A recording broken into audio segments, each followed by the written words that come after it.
வணக்கம். மின்னல் 24 செய்திகளின் இன்றைய நாளிற்கான செய்தி தொகுப்பு. செய்தி ஆசிரியர் சபீனா சோமசுந்தரம். செய்திகளோடு இணைந்திருக்கும் நான் கிருஷ்ணமூர்த்தி ரகுஜன். முதலில் தலைப்புச் செய்திகள். மட்டக்களப்பில் கதிரவழி தொடக்கம் வாகரை வரை மாபெரும் பேரணி. காங்கேசன்துறை நாகப்பட்டினம் படகு சேவை மீண்டும் ஆரம்பிக்கப்படும். மட்டக்களப்பில் இந்திய உயர்ஸ்தானிகர் சந்தோஷ் ஜா தெரிவிப்பு. யாழ் புங்குடுதீவு மனித எலும்புக்கூட்டு எச்சங்கள் அகழ்வு பணிகள் நிறைவு. கிழக்கு உள்ளிட்ட சில மாகாணங்களுக்கு வளிமண்டலவியல் திணைக்களம் எச்சரிக்கை. இந்தியாவில் வெப்ப அலையால் 9 பேர் பலி. தொடர்வது விரிவான செய்திகள். மட்டக்களப்பு கதிரவழி பிரதேசத்தில் இல்மனைட் தொழிற்சாலை முன்னெடுப்புகளை தடுத்தல் மற்றும் வாகரை பிரதேச செயலக பிரிவில் இடம்பெறும் நிலவள அபகரிப்பை தடுத்தல் எனும் துணைப்பொருளில் இன்று வியாழக்கிழமை ஆர்ப்பாட்டம் ஒன்று முன்னெடுக்கப்பட்டது. கதிரவழி தொடக்கம் வாகரை வரையில் காலை 10:30 மணியளவில் ராஜாங்க அமைச்சர் சதாசிவம் வியாழேந்திரன் தலைமையில் இந்த ஆர்ப்பாட்டம் இடம்பெற்றது. கோரலை பற்றி வடக்கு வாகரை முற்போக்கு தமிழர் கழக நிலவள மீட்பு பாசறையின் ஏற்பாட்டில் இடம்பெற்ற குறித்த பேரணியில் பொதுமக்கள் பலர் கலந்து கொண்டு நடைபவனியாக சென்றிருந்தனர். நான் ஒரு விடயத்தை உங்களுக்கு தெளிவா சொல்லிக் கொடுறேன். நான் ஆளுங்கட்சியில் இருந்தாலும் ஆளுங்கட்சிக்கும் ஆதரவான எதிர்கட்சிக்கும் ஆதரவான பல தடவை சொல்லி 2019 எந்த அரசியல்வாதியும் உத்தியோகபூர்வ விஜயம் மேற்கொண்டு மட்டக்களப்பிற்கு வந்திருந்த இலங்கைக்கான இந்திய உயர்ஸ்தானிகர் சந்தோஷ் ஜா நேற்று புதன்கிழமை மட்டக்களப்பு காந்தி பூங்காவில் அமைந்துள்ள மகாத்மா காந்தியின் சிலைக்கு மலர் மாலை அணிவித்து அஞ்சலி செலுத்தினார். இதன்போது மட்டக்களப்பு மாவட்ட நாடாளுமன்ற உறுப்பினர் கருணாகரம், மட்டக்களப்பு மாநகர ஆணையாளர், பொறியியலாளர் ஆகியோரும் இணைந்திருந்தனர். காங்கேசன்துறைக்கு நாகப்பட்டினத்தில் இருந்து ஆரம்பிக்கப்பட்டு தற்போது நிறுத்தப்பட்டிருக்கும் படகு சேவையை ஆரம்பித்தல் தொடர்பில் கேட்கப்பட்ட கேள்விக்கு பதிலளித்த இந்திய உயர்ஸ்தானிகர், படகு சேவையை மீண்டும் ஆரம்பிப்பதற்கான வேலைகள் நடைபெற்று வருகின்றன. மே மாதத்தின் நடுப்பகுதியில் மீண்டும் படகு சேவையை ஆரம்பிக்கப்படும் என்றும் தெரிவித்தார்.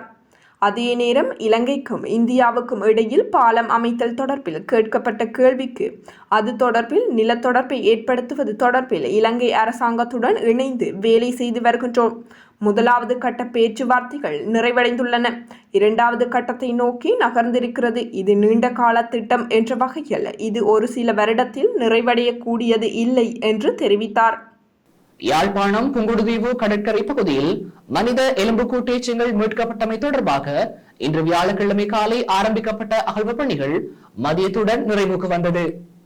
புங்குடுதீவு 10ஆம் வட்டாரத்தில் அரசினர் வைத்தியசாலையை அண்மித்த பகுதியில் உள்ள தென்பெருந்துறை சதானந்த சிவன் ஆலயத்தின் புனரமைப்பு பணிகள் முன்னெடுக்கப்பட்டு வரும் வேளையில் ஆலய சூழலில் கிடங்கொன்றினை வெட்டிய போது மனித எலும்புக்கூட்டு எச்சங்கள் அண்மையில் வெளிவந்தன.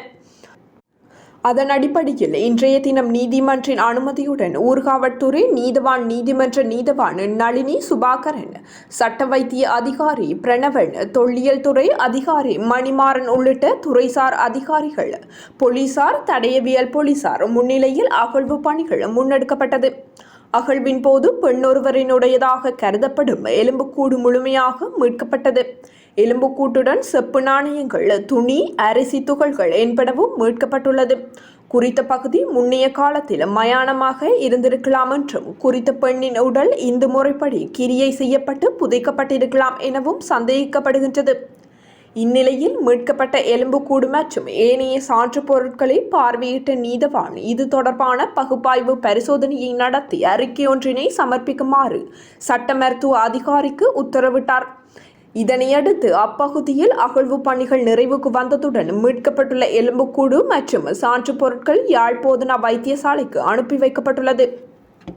வடக்கு, வடமத்திய, மேல் சப்ரகமுவ, கிழக்கு, தெற்கு மற்றும் வடமேல் மாகாணங்களுக்கும் மொனராகலை மாவட்டத்திற்கும் வளிமண்டலவியல் திணைக்களம் இன்று வெப்ப சுட்டன் ஆலோசனையொன்றை வெளியிட்டுள்ளது. ஆலோசனையின்படி மனித உடலில் உணரப்படும் வெப்ப குறியீடு மேற்கூறிய பகுதிகளில் எச்சரிக்கை நிலை வரை அதிகரிக்கும் என்று எதிர்பார்க்கப்படுகின்றது. நீண்ட நேரம் வெளியில் நிற்பதால் சோர்வு ஏற்படலாம் என்றும் மேலும் இக்காலநிலையால் உடலில் உபாதைகள் தோன்றக்கூடும் என்றும் திணைக்களம் எச்சரித்துள்ளது. கிழக்கு மாகாண ஆளுநர் செந்தில் தொண்டமான் சுற்றுச்சூழல் தொடர்பான ஜனாதிபதியின் சர்வதேச ஆலோசகர் எரிக் சொல்ஹெம் மற்றும் நோர்வேயின் நாடாளுமன்ற உறுப்பினர் ஹிமான்சி கிளாடி ஆகியோரை சந்தித்து கலந்துரையாடினார். இதன்போது சுற்றுச்சூழல் பாதுகாப்பு தொடர்பான பல்வேறு விடயங்கள் குறித்து கலந்துரையாடப்பட்டதுடன் கிழக்கு மாகாணத்தில் உலகளாவிய அங்கீகாரம் பெற்ற சுற்றுச்சூழலை உருவாக்க எடுக்கப்பட வேண்டிய நடவடிக்கைகள் குறித்தும் ஆராயப்பட்டது. முன்னாள் சுற்றாடல் துறை அமைச்சர் நசீர் அகமட் ஆளுநராக நியமிக்கப்பட்டுள்ளார். தென் மாகாண ஆளுநராக லக்ஷ்மன் யாப்ப அபேவர்த்தனவும் வடமேல் மாகாண ஆளுநராக நசீர் அகமட்டும் இன்று வியாழக்கிழமை ஜனாதிபதி ரணில் விக்ரமசிங்க முன்னிலையில் பதவியேற்றுக் கொண்டுள்ளதாக ஜனாதிபதி ஊடகப் பிரிவு தெரிவித்துள்ளது. நடப்பு மே மாதத்திற்குள்ளாக மின்சார கட்டணம் மீண்டும் குறைக்கப்பட உள்ளதாக தெரிவிக்கப்பட்டுள்ளது. கடந்த மார்ச் மாதம் 4ஆம் தேதி வீட்டு பாவனைக்காக மின்சார கட்டணம் 21.9 வீதத்தினால் குறைக்கப்பட்டது. அதற்கு மேலதிகமாக 30 அலகுகளுக்கு கீழ் பயன்படுத்தப்படும் வாடிக்கையாளர்களுக்கு 33 வீத கட்டண குறைப்பு அறிவிக்கப்பட்டிருந்தது. இந்நிலையில் இம்மாத நடுப்பகுதியில் மின்சார கட்டணம் மீண்டும் கணிசமான அளவில் குறைக்கப்பட உள்ளதாக தெரிவிக்கப்பட்டுள்ளது.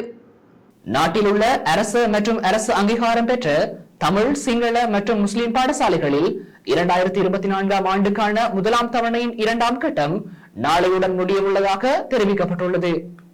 இதேவேளை பாடசாலைகளின் முதலாம் தவணையின் 3ஆம் கட்டம் எதிர்வரும் 20ஆம் தேதி ஆரம்பமாகும் என குறிப்பிடப்பட்டுள்ளது. சிங்கள மற்றும் தமிழ் பாடசாலைகளின் 3ஆம் கட்டம் மே மாதம் 31ஆம் தேதி நிறைவடைகின்றது. இதேவேளை 2023ஆம் ஆண்டுக்கான கல்வி பொதுத்தராதர சாதாரண தர பரீட்சை எதிர்வரும் திங்கட்கிழமை ஆரம்பமாக உள்ளமை குறிப்பிடத்தக்கது. பெருந்தோட்ட தொழிலாளர்களுக்கான நாளாந்த ஊதியத்தை அறிவித்து அரசாங்கத்தினால் வெளியிடப்பட்ட வர்த்தமானி அறிவித்தல் தொடர்பில் தீர்மானிப்பதற்காக பெருந்தோட்ட முதலாளிமார் சம்மேளனம் இன்று வியாழக்கிழமை கூட உள்ளது.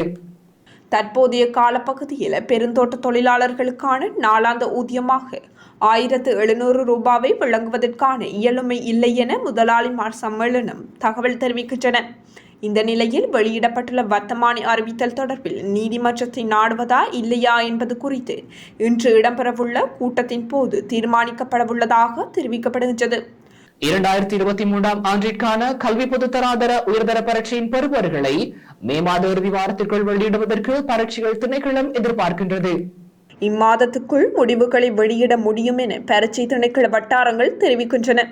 இந்த ஆண்டு ஜனவரி மாதம் நடைபெற்ற 2023 கல்வி பொதுத்தராதர உயர்தர பரீட்சைக்கு மொத்தமாக 3,46,976 மாணவர்கள் தோற்றியிருந்தமை குறிப்பிடத்தக்கது.